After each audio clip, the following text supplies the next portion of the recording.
कहीं पे हत्याएं की जा रही हैं और एनसीआरबी का डाटा है, राष्ट्रीय अपराध ब्यूरो का डाटा है कि सबसे ज्यादा यदि अपराध होता है तो दलितों में उत्तर प्रदेश में सबसे ज्यादा अपराध हो रहा है। हमारे बुजुर्गों के मुंह पर पेशाब किया जा रहा है, हमारे दलित समाज का बहिष्कार किया जा रहा है, तब भी यदि हम खड़े नहीं होते, तब भी यदि हमारी वाहिनियों में रक्त नहीं दौड़ता, तब भी हमारी मुट्ठी बंद नहीं होती है, तब भी हमारी आंखों में अंगार नहीं निकलते, तो हमारा जीना बेकार है।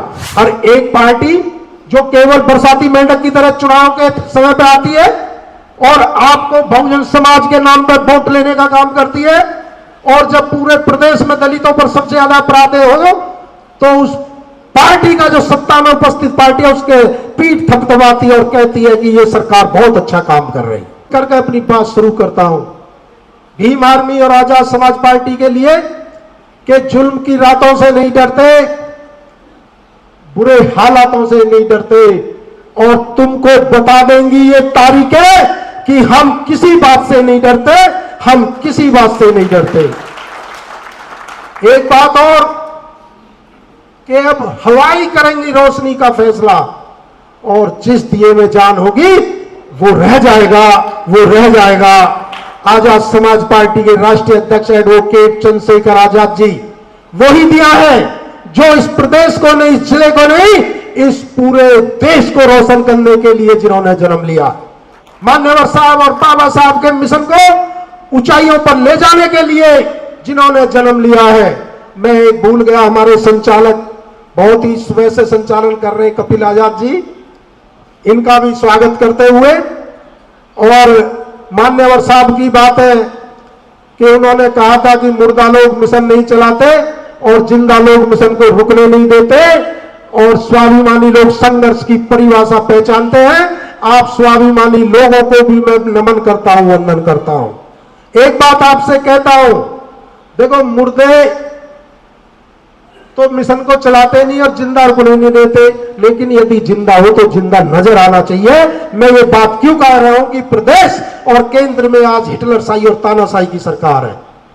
पूरे प्रदेश में अमृतकाल का नाम है, लेकिन कहीं पेशाब कांड किया जा रहा है, कहीं दलितों का बहिष्कार किया जा रहा है, कहीं पे हत्याएं की जा रही हैं और एनसीआरबी का डाटा है, राष्ट्रीय अपराध ब्यूरो का डाटा है कि सबसे ज्यादा यदि अपराध होता है तो दलितों में उत्तर प्रदेश में सबसे ज्यादा अपराध हो रहा है।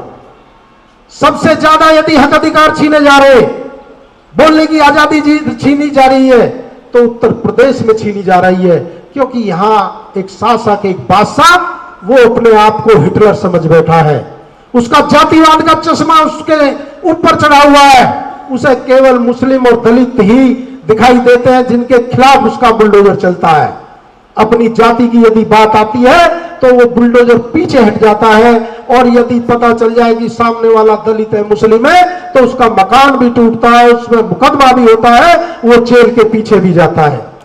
लेकिन मुकाबला कौन कर रहा है? जिन लोगों को आपने वोटें दी, जिन लोगों की आपने सरकारें बनाई, जिन लोगों के आपने एमपी एमएलए बनाए कई बार, वो तो आपकी लड़ाई लड़ने नहीं आ रहे। लड़ाई कौन लड़ रही है? लड़ाई आजाद समाज पार्टी लड़ रही है, लड़ाई भीम आर्मी लड़ रही है, लड़ाई हमारे राष्ट्रीय अध्यक्ष जी लड़ रहे हैं, जो पूरे देश के अंदर जहां जुल्म ज्यादती होती है वहां पहुंचने का काम करते हैं। और एक पार्टी जो केवल बरसाती मेंढक की तरह चुनाव के समय पर आती है और आपको बहुजन समाज के नाम पर वोट लेने का काम करती है, और जब पूरे प्रदेश में दलितों पर सबसे ज्यादा अपराध हो तो उस पार्टी का जो सत्ता में उपस्थित पार्टी है उसके पीठ थपथपाती है और कहती है कि ये सरकार बहुत अच्छा काम कर रही है। ये पूरे देश ने देखा, ये पूरी दुनिया देख रही है कि आज भारतीय जनता पार्टी को प्रत्यक्ष रूप से कौन ताकत दे रहे हैं। अरे बहुजन समाज पे सबसे ज्यादा अत्याचार हो रहे हैं, बहुजन समाज के लोगों को रोज पीटा जा रहा है, बहुजन समाज के रोज हक अधिकार छीने जा रहे हैं, और आप उनकी तारीफ कर रहे हैं। और जो एडवोकेट चंद्रशेखर आजाद जी पूरे देश में इस मिशन को आगे लेके जा रहे हैं, जो दिन रात कभी रेस्ट नहीं करते, कभी सोते नहीं, ना प्रदेश देखते ना स्थान देखते, वह पहुंचने का काम करते हैं, आप उनके खिलाफ साजिशें करते हो, आप उनके खिलाफ षड्यंत्र रचते हो। यह बात आपको याद रखनी पड़ेगी। जब जब कोई ताकत, कोई युवा संघर्ष आगे बढ़ता है तो उसके साथ साजिशें भी साथ साथ चलती है।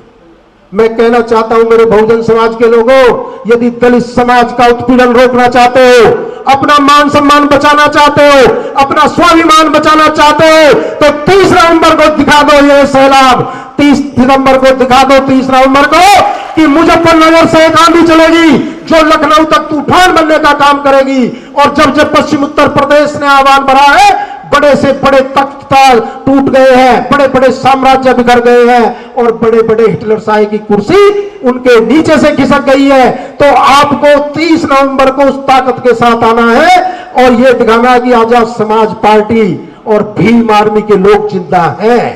ये अपने मान सम्मान के लिए लड़ सकते हैं, स्वाभिमान के लिए लड़ सकते हैं, अस्तित्व के लिए लड़ सकते हैं, ये बेरोजगारी के लिए लड़ सकते हैं, ये आरक्षण के लिए लड़ सकते हैं। लेकिन यदि आप केवल ये सोचो कि हम ऐसे ही काम चल जाएगा, तो ऐसा काम चलने वाला नहीं है। आपको 30 नवंबर को जितने बैठे पदाधिकारी, जोगिंदर सिंह जी बैठे हैं, एक आपने गुरु गोविंद जी का वो सुना है कि 1.25 लाख से 1 लड़ाऊं तब गुरु गोविंद नाम कहलाऊं, तो आप 1-1 लाख के बराबर हो। भाई एडवोकेट चंद्रशेखर आजाद जी ने कोई मुर्दा लोग पैदा नहीं किए, ये शेर पैदा किए, एक चंद्रशेखर आजाद पैदा किया। पूरी ताकत लगा दो और इस सत्ता को दिखा दो कि ये शेर अब खड़े हो चुके। और जब शेर खड़ा होता है ना, तो उसकी दहाड़ से अच्छे अच्छे लोग हिल जाते हैं। मुझे उम्मीद है अपने क्रांतिकारी साथियों से कि आप जब आओगे, जो राष्ट्रीय अध्यक्ष जी के निर्देश है, जो हमारे सीनियर कमेटी के निर्देश है, प्रदेश अध्यक्ष जी के निर्देश है, जिन लोगों को जितनी ड्यूटी दी जाए उस ड्यूटी को आपको पूरा करना है। करोगे या नहीं करोगे मेरे साथियों, बताओ हाथ उठा के। पूरे जोश से दोनों हाथ मुट्ठी बंद करके आज संकल्प लो कि इस पश्चिम उत्तर प्रदेश को, इस रैली को इतनी मजबूत और सशक्त बनाएंगे कि यह सत्ता का रास्ता इसी रैली से निकल के जाएगा। और अध्यक्ष जी एक बात नोट कर लेना, जो साथी जिनको जितनी ड्यूटी मिले, यदि वो उस पर पूरे ना उतरे तो उनको पद पर रहने का कोई अधिकार नहीं है। ये नकली और फर्जी लोगों को कोई पद देने की जरूरत नहीं है। और मॉनिटरिंग करेगी मिशन 78, ड्यूटी लगेंगी। कोई ये सोचे कि हम 1000 लोग लिखवा जाएंगे और आएंगे 2 लोग कुर्ता पहन कर मंच में बैठ जाएंगे, ऐसे चलेगा नहीं। मिशन 78 के लोग मुजफ्फरनगर में घुसने वाली हर सीमा पर खड़े मिलेंगे, आपको दिखाई नहीं देंगे, लेकिन आपकी गिनती करेंगे, आपकी चेकिंग करेंगे।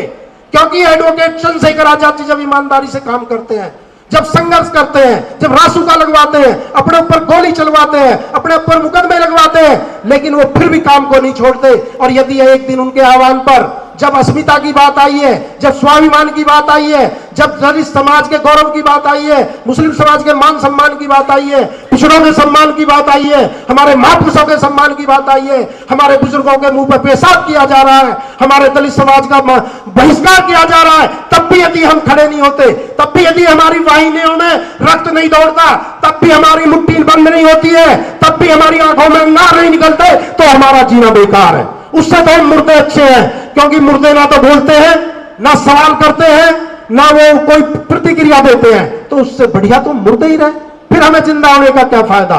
यदि जिंदा हो तो जिंदा नजर आओ, केवल रोटी खाने को जिंदा रहना नहीं कहते।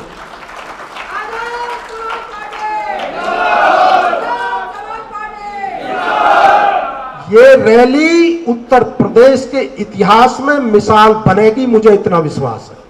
30 दिन का समय है और इस 30 दिन के समय में किसी भी साथी को न रेस्ट करना है, न रुकना है, न थकना है। किसी संसाधन की कमी नहीं आई जाएगी। मंच पर जितने साथी बैठे हैं सबकी आज हमारी बात हुई है।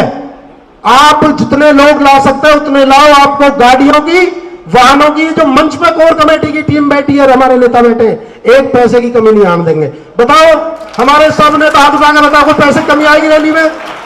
लेकिन रैली इतिहास रचेगी। और जब जब बहुजन समाज जागा है, खड़ा हुआ है, तो इतिहास लिखा गया है। अंत में केवल 2 लाइन कहते हुए अपनी बात समाप्त करता हूं और दोबारा कहता हूं, यदि संकल्प लेके जाओ तो पूरा करना, और नहीं तो मना कर देना कि हमारे बस की नहीं है इतने लोग लाने। क्योंकि ये भाई चंद्रशेखर आजाद जी की मूंछों की बात है। और मूंछों पे हाथ जो मीडिया के, गोदी मीडिया के सामने वो हाथ फेर दे, उसे हल्का मत करवा देना, क्योंकि मीडिया भी नहीं दिखाएगी आपको। ये तो आपके जो मोबाइल है ना, सोशल मीडिया है, ये दिखाएगी आपको। और ये भीड़ किसी कैमरे में कैद होनी नहीं चाहिए, इतनी भीड़ होनी चाहिए। और मुजफ्फरनगर में हमेशा सरकारें बदली है। पश्चिमी उत्तर प्रदेश में प्रदेश और देश की सरकारें मुजफ्फरनगर के द्वारा बदली गई हैं, और अब की सरकारें भी ये मुजफ्फरनगर की धरती, पश्चिम की धरती, उत्तर प्रदेश की धरती बदलने का काम करेगी।